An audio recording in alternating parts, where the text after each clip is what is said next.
Donald Trump ha anunciado que empresas de Estados Unidos van a empezar muy pronto a hacer perforaciones, explotaciones también en campos petroleros venezolanos, con la mira puesta en ampliar los beneficios económicos para la gente de ambos países. Anuncios y revelaciones luego de la llamada Operación Resolución Absoluta en Venezuela, que llevó a la captura de Nicolás Maduro. A propósito de esta captura, Trump ha confirmado que fuerzas de operaciones especiales utilizaron un arma de carácter sónico durante el ataque. Vamos a abrir el debate en ángulo sobre esta extraña arma.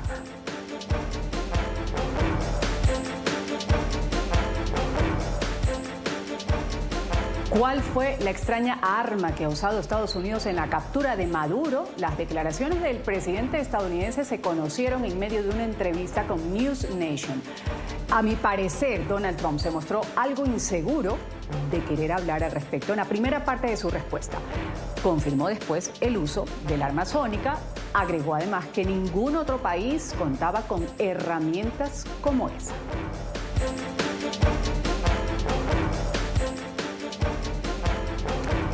Visto lo visto, aquí tenemos a quienes integran el panel el día de hoy en ángulo. Voy a darle la bienvenida a Andrés Úsuga, él es magíster en inteligencia estratégica. Gracias por estar con nosotros. Muchísimas gracias a ti por la invitación. Como siempre, muy complacido de estar con ustedes. Gracias. También en Uruguay le voy a dar la bienvenida a Fernando Bacotti, él es capitán de navío, analista de inteligencia. Gracias por estar con nosotros, Fernando. Muchas gracias, Ruth. Un placer estar con ustedes. Gracias también a Héctor Luis Carrascal, él es coronel en retiro de la Fuerza Aérea Colombiana. Gracias por estar con nosotros, coronel. Bienvenido. Ruth, muchísimas gracias. Es un placer estar con ustedes. Buen día. Un gusto tenerlo aquí a los tres. Como digo, un panel de expertos para hablar de algo que no todos manejamos. Voy a empezar con usted, señor Úsuga. Trump ha afirmado que se utilizó un arma de carácter sónico. Estamos hablando aquí de un dispositivo de control de masas, de desorientación neurológica, de lo que he podido leer, o un arma de incapacitación selectiva. ¿Cómo lo podríamos definir o explicar? Sí, fíjate que esto es parte de lo que podríamos llamar o llamábamos en algún momento dentro de las diferentes guerras navales, guerra electrónica. Solo que en algún momento la guerra electrónica se diseñó o se utilizaba para imposibilitar las comunicaciones o los radares de navegación, los radares de control de tiro o los radares inclusive antiaéreos, antisuperficie, de un buque al otro o de un buque a un avión, o inclusive también se le podría llamar jamming, que es una interferencia voluntaria, intencionada, de señales de radio para imposibilitar que el enemigo pudiera moverse con facilidad. Sin embargo, creo que lo que estamos viendo, y con toda sinceridad te lo digo, en Latinoamérica hay muy poco desarrollo tecnológico de estos niveles. Es un arma que utiliza la física de ondas, unas frecuencias o muy bajas o muy altas, porque esto se llama radiación ionizante, y lo que logra es la inutilización, pero ya no de buques, ya no de radares, sino de personas, porque esas bajas frecuencias, esos anchos de banda, logran inutilizar a las personas, y estas ondas entran en el cuerpo de las personas, quedan absolutamente sin posibilidad de combate, dobladas en el suelo, no pueden ver, no pueden escuchar, con dolor de cabeza, con náuseas, inclusive algunos vomitan. Y esto, pues, es sacar de combate a una cantidad de personas que, como lo vimos en el caso del señor Maduro, pues eran cubanos que no reaccionaron y estaban en la primera guardia del señor que dirigía los destinos de Venezuela. Entonces yo creo que estamos llegando a unos niveles de guerra electrónica ya contra humanos, que creo que inclusive ni siquiera hay unas reglas claras del juego, y ya te lo digo como abogado, para este tipo de armas, que ya no son armas misiles, sino que inutilizan personas y cuando quieren reaccionar, pues ya no tienen el suficiente tiempo, porque ya los efectos, cuando pasan, ya han pasado las operaciones, como en este caso la extracción del señor Maduro desde Caracas.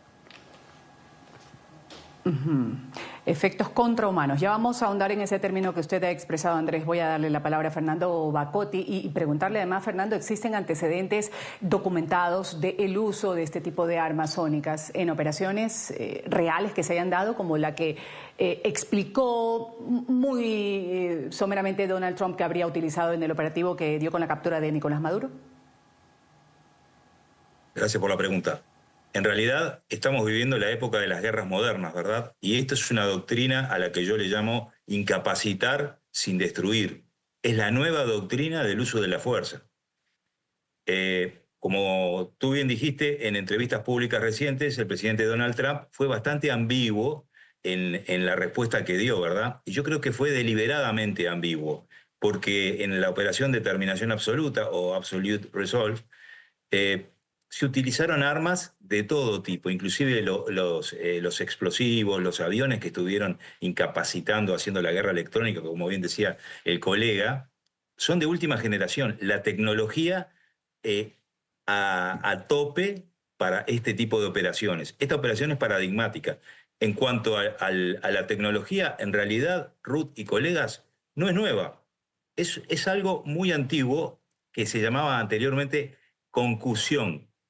Y las granadas de concusión o flashbang que tenían un efecto tal cual lo describió el colega recién en las personas, se comenzaron a utilizar. Miren ustedes, por el SAS británico en la guerra contra el IRA, entre los 60 y los 70 tuvieron su apogeo en los 80. Inclusive hay varias películas que muestran en la toma de la embajada de Irán cómo las fuerzas británicas de inteligencia utilizaron granadas de concusión para dejar aturdidos a todos los que sufrieron esos efectos. ¿Qué sucede con esto? Y ya les doy un subtítulo, es lo siguiente: lo que se utilizó aparentemente, porque tampoco hay digamos, una comunicación oficial de que se haya utilizado esta arma, más allá de todo lo que circula a través de las redes, es que la diferencia: las granadas de concusión tienen efecto en segundos, es decir, se arrojan para dentro de, por ejemplo, una habitación y dejan aturdido a todo el que se encuentra dentro de un pequeño radio. Y el LRAD, que es esta arma que aparentemente se utilizó en Venezuela, en Caracas, quiere decir LRAD, quiere decir Long Range Acoustic Device. Tiene un alcance más penetrante y más amplio en su radio y va dirigido. Es una onda, como bien explicó el colega, que va dirigida.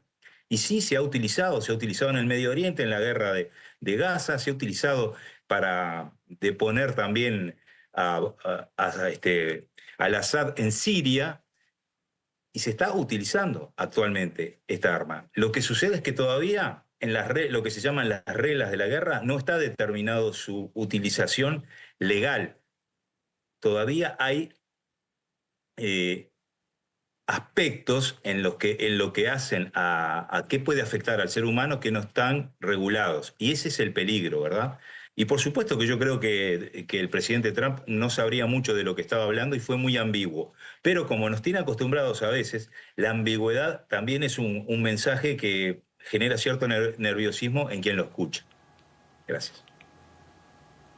Gracias por esta primera intervención, Héctor Luis. Coronel, quiero conocer su razonamiento al respecto, de acuerdo a lo que han dicho mis otros panelistas también, y preguntarle si puede, continúo con Fernando, preguntarle si esta arma sónica puede operar de manera invisible, silenciosa, para terceros observadores en este caso. ¿Qué riesgos médicos implica el uso sobre objetivos humanos? Depende del tipo de arma y cómo impacte en el ser humano, y cada organismo es muy diferente cuando reacciona ante este tipo de ataques.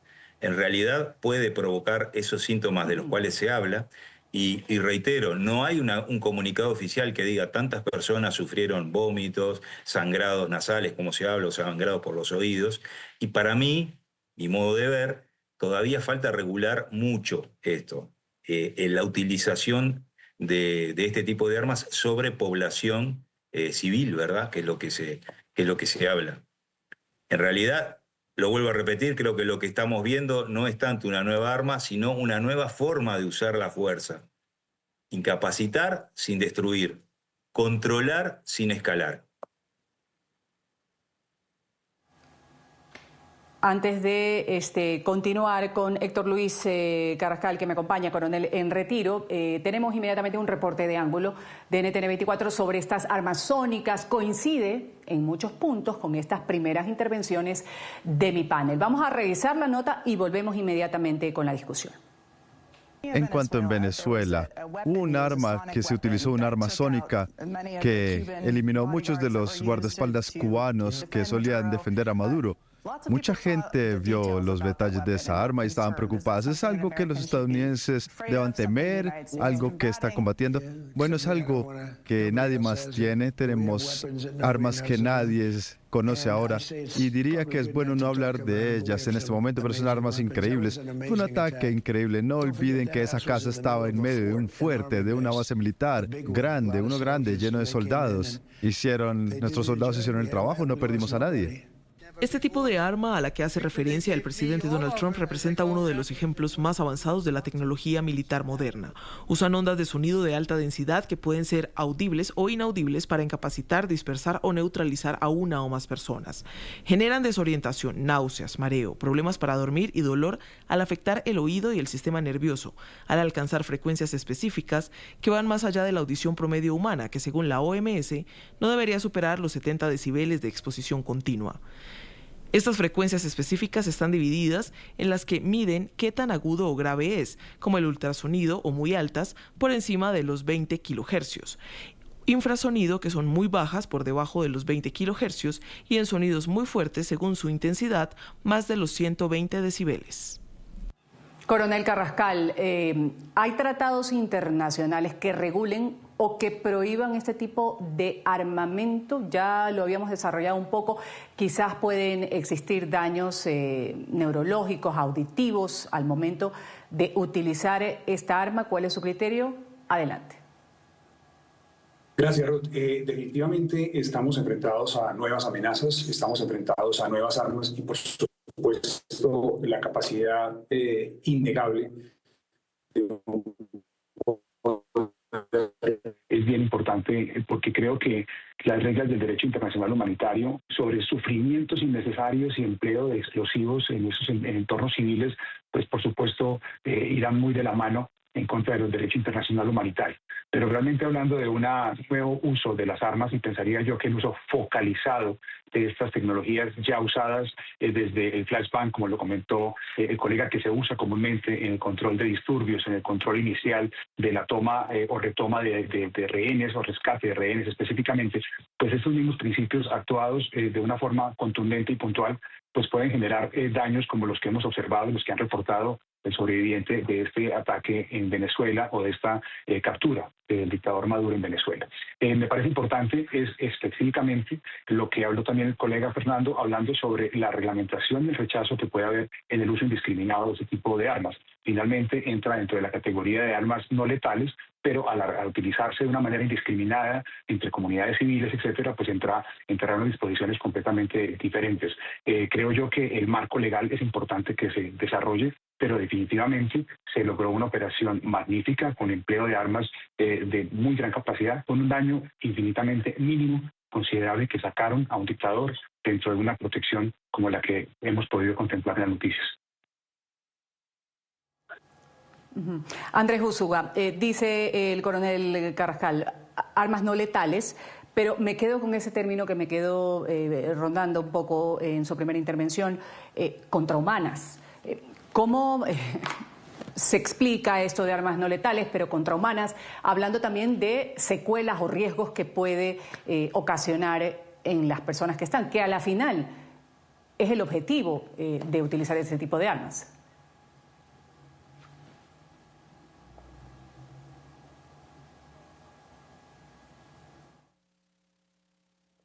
Andrés. Disculpa, Ruth, tenía el audio apagado porque aquí hay algo de ruido.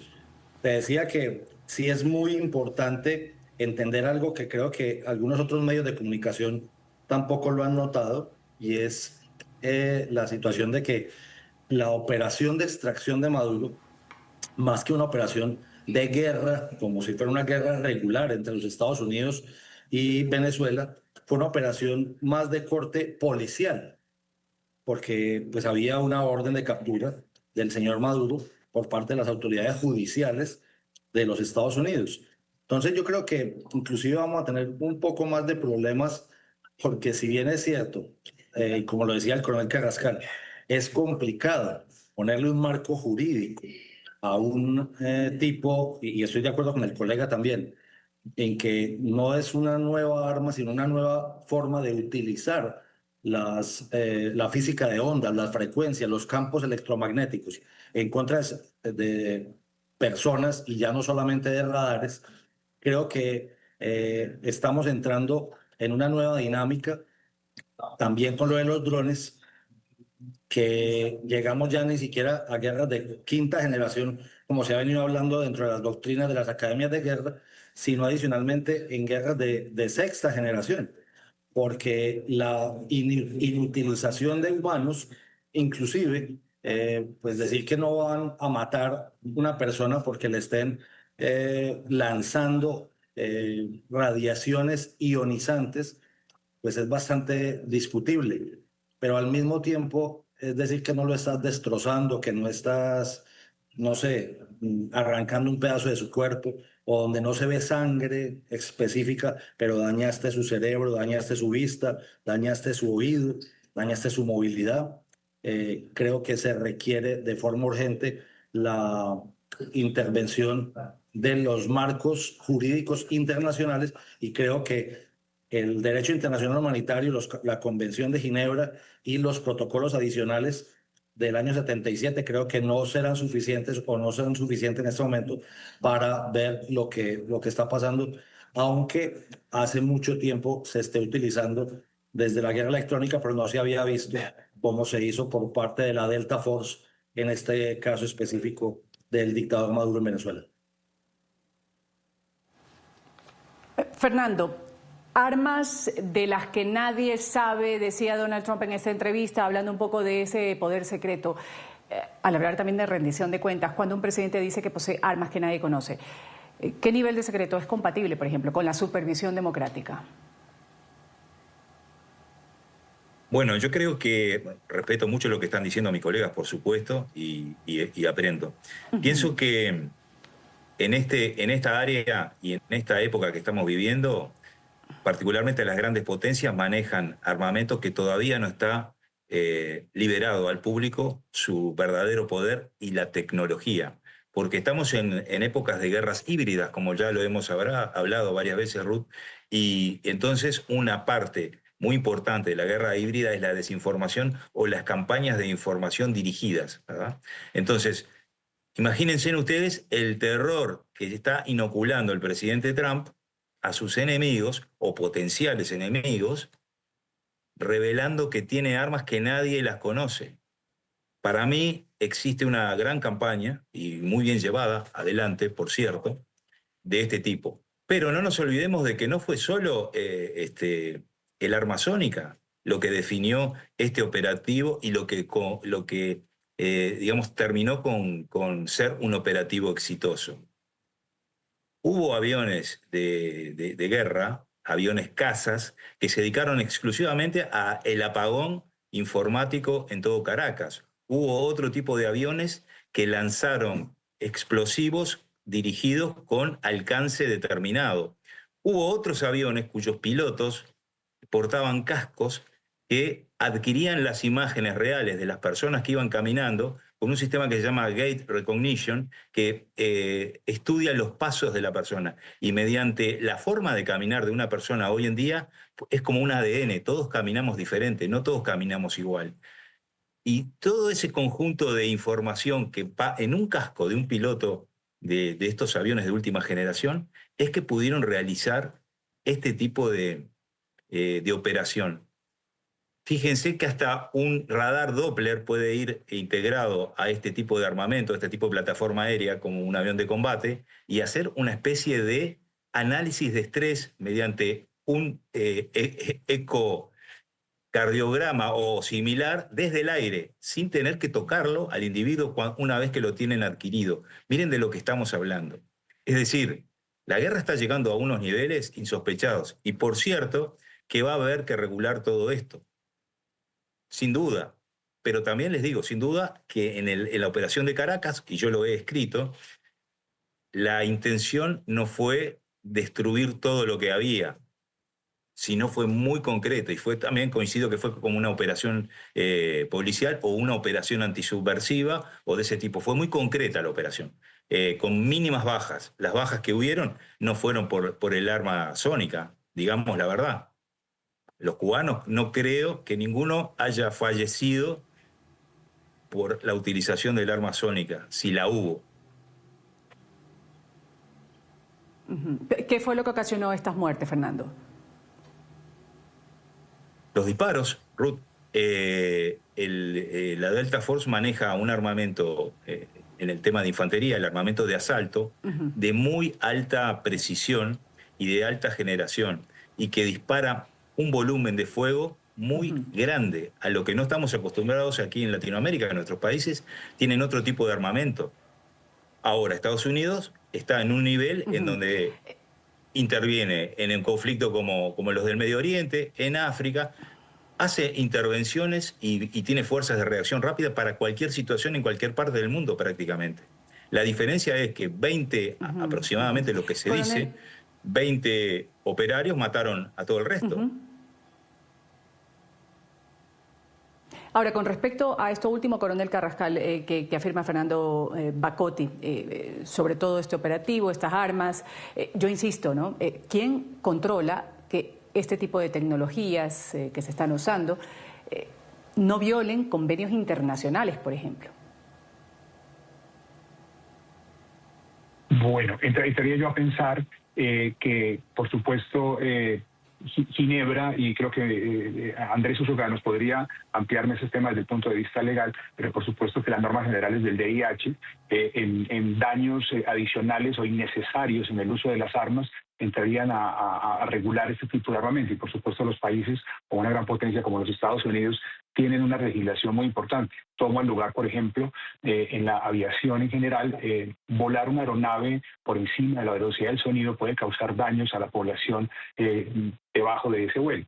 Este tipo de normas entran en regulaciones propias como la FAA, etcétera, en los países para que este tipo de característica física del vuelo por encima de la velocidad del sonido genere daños a la población civil y regulado civilmente. Dentro del mundo militar, pues entraría yo a pensarlo, de que las mismas entes reguladores del uso, porte y manejo de las armas y las propias reglamentaciones propias de cada país, pero pensaría yo que desde Ginebra o desde el Derecho Internacional Humanitario, regular este daño adicional o indiscriminado que se pueda causar con estas armas sería el ente regulador de ese tipo de aplicación de estas tecnologías como ARM. Andrés Usuga, cierro con usted este bloque a propósito de lo que podría denominarse una carrera armamentística tecnológica, en el caso de que sea fuera de un marco legal global. Sí, yo creo que se va a requerir de forma urgente un protocolo adicional del cuerpo normativo del derecho internacional humanitario, precisamente, pero lo primero que hay que hacer para poder regular es saber cómo son las armas. Y fíjate que me gustaría traer a colación algo que de pronto tiene relación o tiene algún tipo de comparación, y es la operación que hacen los Estados Unidos en diciembre del 89 en Panamá.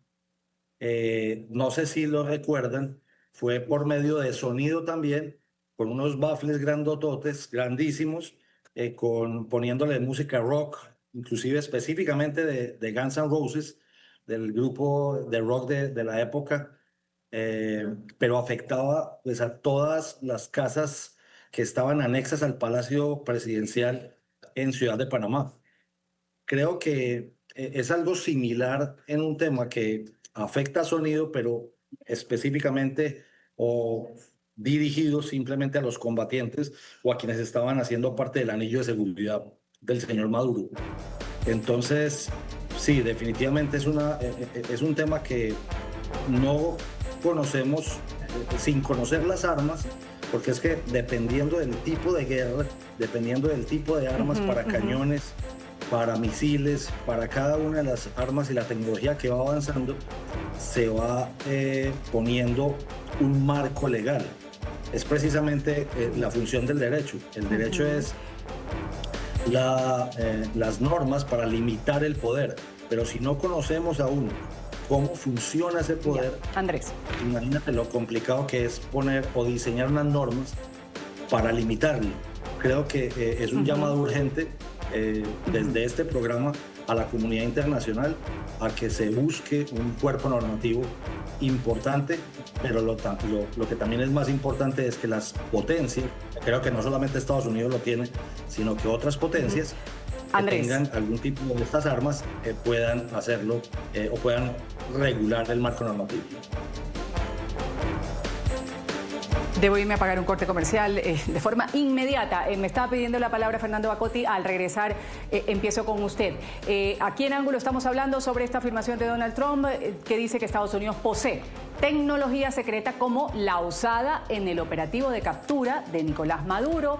Estamos con el debate aquí en Ángulo con un panel de expertos sobre armas sónicas y los últimos acontecimientos que se han dado en Venezuela tras la caída, la captura de Nicolás Maduro. Volvemos. Continuamos aquí en Ángulo. Fernando Bacotti, usted pedía la palabra en el bloque anterior. Adelante. Muchas gracias y gracias a los colegas Usugay y Carrascal. Y simplemente plantear de que el derecho internacional humanitario contempla situaciones de combate, ¿verdad? Cuando hay conflictos. Ahora, también está regulado por Naciones Unidas, ¿verdad? Y acabamos de presenciar en estas últimas 24 horas cómo se creó la Junta por la Paz, que en cierto modo intenta suplantar a las Naciones Unidas. Y por otro lado, también saber de que Estados Unidos no está afiliada a la Corte Penal Internacional, por lo cual, hago esta pregunta, ¿quién le va a ir a reclamar algo a Estados Unidos, máxime en el tema de utilización de armas en este tipo de conflictos o guerras? Estuve operando con el ejército norteamericano en el Medio Oriente, en la operación Iraqi Freedom en el 2004, perdón. Vi cómo son las reglas de enfrentamiento en el terreno de manera real y en primera persona. Por eso sé que el ejército norteamericano y Norteamérica en particular opera de una manera muy particular, porque entre otras cosas no están sujetos a las normas del derecho internacional humanitario y la Corte Penal Internacional. Eso nomás, Ruth. Muchas gracias. Gracias, colega. No, gracias a usted por esa intervención, acotación. Vamos a seguir revisando más acontecimientos que se han dado en Venezuela en las últimas horas. Por ejemplo, Donald Trump anunció que empresas de Estados Unidos van a empezar muy pronto, lo ha dicho, a hacer perforaciones, explotaciones en campos petroleros de Venezuela con mira puesta en ampliar beneficios económicos para la gente de ambos países. Reveló también que habló con María Corina Machado, esta vez mediante una llamada telefónica, ha resaltado que le cae muy bien. Y también se refirió a Delcy Rodríguez, de quien dijo ha ejercido un fuerte liderazgo como encargada del régimen de Venezuela. Vamos a ver la nota, invito a mi panel a ver la nota y regresamos a comentar alguno de estos puntos. El presidente Donald Trump volvió a mostrarse a gusto de mantener interlocución simultánea, por un lado con la encargada del régimen venezolano Delcy Rodríguez y por otro lado con la líder democrática y Nobel de Paz María Corina Machado, a quien recibió la semana pasada en la Casa Blanca.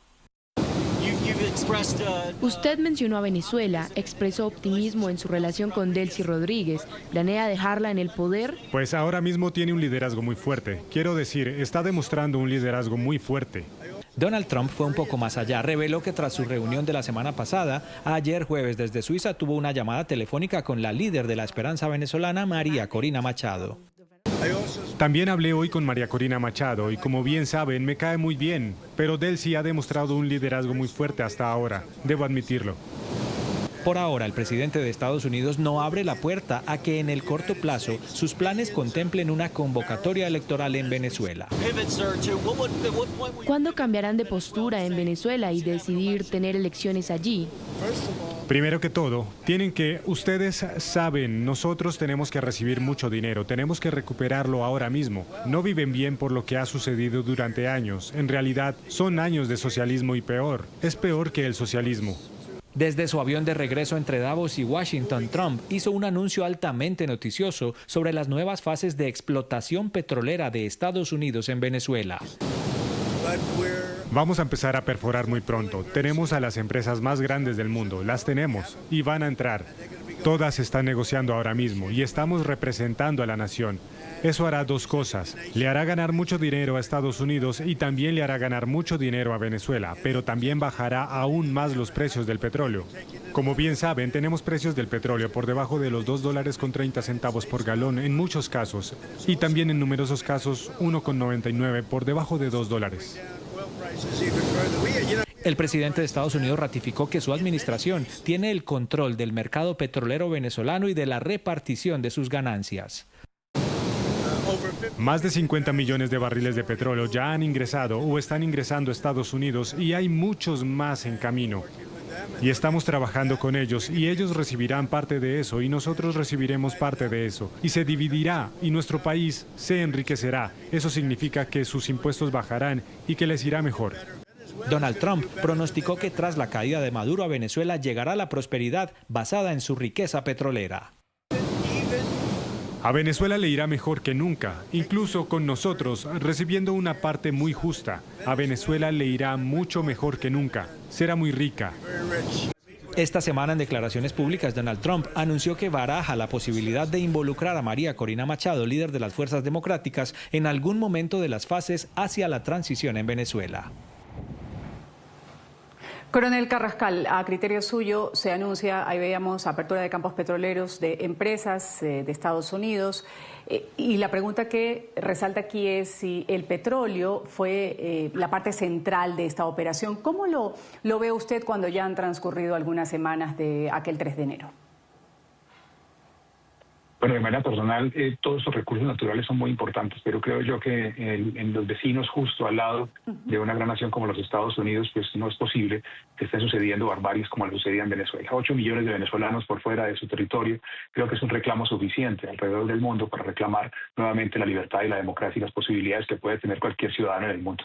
Yo pensaría que realmente, por supuesto, que es parte de un ecosistema económico, es un ecosistema de poder que es sumamente importante, pero por supuesto, desde hace más de 70 años, los Estados Unidos han hecho unas inversiones muy importantes que seguramente sin ellas nunca se hubiera podido explorar ese petróleo en Venezuela y hoy en día sería muy importante recuperar no solo esas inversiones, sino esa posibilidad continental de recuperar ingresos muy importantes, recursos muy importantes, no solo para el desarrollo de los Estados Unidos, sino por supuesto para esta región que en mucho tiempo ha sido tal vez olvidada y tal vez estamos focalizados en otros lados. Creo que es un momento importante para la libertad de las naciones, es un momento importante para la democracia y creo que este llamado que justamente con estas operaciones y resaltar este tipo de nuevos armamentos que se clasifican dentro de tal vez misteriosas, muestra una voz de poder justamente a todos aquellos que en contra de la democracia también han entregado esos recursos naturales a otros países por fuera de un socio natural o una línea de desarrollo natural en nuestro continente. Pienso yo que es un punto focalizado, muy personal, por supuesto, respetar absolutamente la democracia de los países, pero cuando ya se ha perdido absolutamente, creo que medidas como estas son importantes y no es solo el petróleo, sino es la libertad de 8 millones de venezolanos que deben regresar a su país. Y gracias por ese aporte personal, que también es muy importante. Andrés, quiero conocer el suyo. ¿Cómo se garantizará que estos ingresos beneficien realmente a la población venezolana y no solo a corporaciones externas, por ejemplo? Sí, yo creo que ahí hay un tema que es muy complicado porque adicionalmente lo que está en juego es un tema de geoestrategia y de geopolítica que no solamente involucra a Venezuela, involucra también el tema con Rusia y con Irán, y es específicamente el tema del petróleo. Precisamente por eso hemos estado viendo en las últimas semanas, inclusive desde diciembre, ya llevan el 7º buque tanquero petrolero capturado y 2 que ya habían pasado por el Caribe. Ahí hay un tema supremamente complejo con el tema de la llamada Shadow Fleet o de la flota fantasma, porque es precisamente esas refinerías que hoy están en el Golfo de México, y es como se empieza a desplazar esa dinámica que habíamos visto durante los últimos 2, 3 años luego de la invasión de la invasión de Rusia a Ucrania y de las sanciones que le ponen precisamente a ese crudo ruso e iraní, donde la evasión de esas sanciones había empezado a tener esa dinámica tan compleja, y cuando China, India empiezan a hacer esos juegos con Rusia y con Irán, entonces yo creo que Venezuela se convierte en un factor fundamental para el equilibrio de esa crisis petrolera, por decirlo de cierta forma. No de los niveles que se tuvieron en la crisis de la OPEP de 1973, pero yo creo que se está buscando un equilibrio por parte del presidente Trump con un actor supremamente importante como Venezuela, con el mayor número de reservas del mundo. Pero fíjate que hay un actor que creo que no lo estamos teniendo en cuenta en la ecuación, que es México. México con Pemex, México con la cantidad de plataformas offshore que están ahí en el Golfo de México, donde también tiene costas Estados Unidos, donde están las refinerías cercanas a Houston, Pensacola. Creo que es una variable fundamental, pero hay que tomar decisiones respecto de la democracia. Pero la democracia, el sistema republicano... Andrés, me debo ir a pagar un corte comercial. El tema petróleo. Me debo ir a pagar un corte comercial, Andrés. Vuelvo enseguida con las conclusiones de mis panelistas. Esto es Ángulo. Tiempo de las conclusiones de mi panel, 1 minuto y medio para cada uno. Estamos hablando de un proceso de transición en Venezuela. Así es lo que se señala. ¿En qué etapa nos encontramos actualmente cuando aún se mantiene el régimen opresor en el poder, pero cada vez, esto no es menos cierto, más lejos de estos discursos y acciones desafiantes que tenían antes de la caída de Maduro? Adelante. Voy a empezar inmediatamente con Fernando Bacotti, luego le doy la palabra al coronel Héctor Luis Carrascal y termino con Andrés Úsuga. Bueno, muchas gracias. Pienso que estamos comenzando la etapa 2 de la que hablaba Estados Unidos, que es la etapa de producción.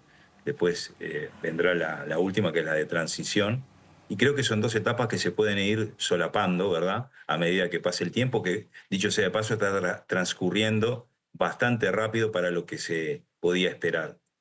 Sin embargo, las situaciones puntuales dentro de las grandes ciudades en Venezuela, particularmente en Caracas, son de incertidumbre por parte de la población.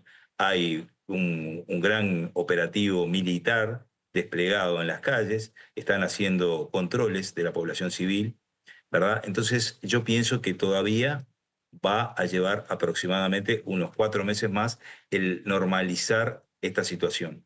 Por otro lado, pienso que Estados Unidos debe de avanzar en el tema de encontrarle el puesto, como se dice, a María Corina Machado dentro del esquema de lo que se espera que sea una transición y que todo un pueblo lo está esperando por otro lado, ¿verdad? Así que incertidumbre, esa es la palabra. Gracias. Creo yo que en esta segunda fase, como bien lo comenta el colega Fernando, la estabilización es el punto clave y volver a recuperar la tranquilidad de los ciudadanos al interior, la economía que pueda nuevamente reactivarse, y lo comparo yo con un plan Marshall sucedido en Europa, que es el momento más adecuado para ir planteando todas las posibilidades de recuperar todas las capacidades productivas, económicas, pero especialmente basado en el tema de seguridad, donde los ciudadanos vuelvan nuevamente a recuperar su libertad dentro de la fuerza pública. Creo que es un punto fundamental, y este tiempo que se ha dado en esta segunda fase, donde se pretende recuperar nuevamente la democracia en el país, donde finalmente se llegue a unas posibles elecciones, debe ser una construcción permanente en este liderazgo aparente que está llevándose ya en un desmonte de las tropas al servicio del régimen chavista, y que puedan permitir nuevamente a que todos los ciudadanos que estén por fuera de su territorio puedan votar y volver a elegir nuevamente una democracia libre. Creo que en esta fase principal se basa en una palabra clave, que es la estabilización y tranquilidad de la seguridad al interior del territorio venezolano y las buenas relaciones que pueda tener para nosotros los vecinos de este amado país.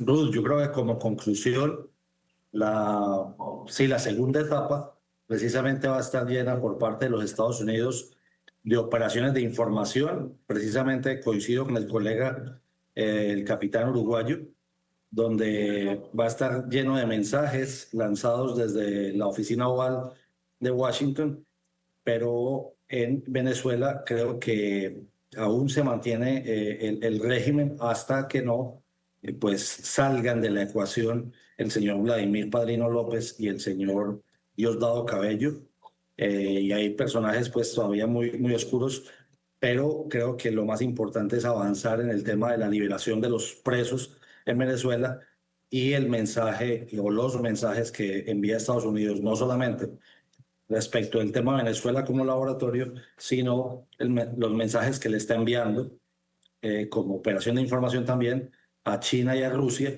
que están en la disputa por la hegemonía a nivel mundial respecto del conflicto de Ucrania y respecto del conflicto de Palestina. Yo creo que básicamente son esas dos líneas grandes. Gracias a los tres por estas conclusiones. Me voy a pagar un corte comercial, regresamos enseguida. Esto es Ángulo.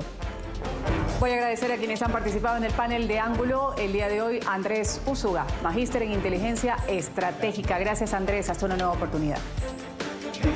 Ruth, de nuevo un agradecimiento para ti, para todo el canal y para mis compañeros de panel. Dios los bendiga. Hasta luego. Hasta luego. Un agradecimiento también al capitán de navío, Fernando Bacotti, su análisis aquí como experto en inteligencia. Gracias por haber estado con nosotros, Fernando.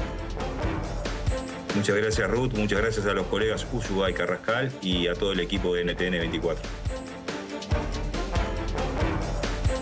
Gracias también por el criterio dado por el coronel Héctor Luis Carrascal, coronel en retiro de la Fuerza Aérea Colombiana. Gracias por haber estado con nosotros. Ruth, muchas gracias a todo el canal, a nuestros compañeros de panel y a todos los venezolanos que nos escuchan, que hay mucha esperanza por recuperar su país y la libertad de América. Que así sea. Me despido. Soy Ruth del Salto. Un feliz fin de semana para todos. Ustedes sigan con la emisión del canal internacional NTN 24.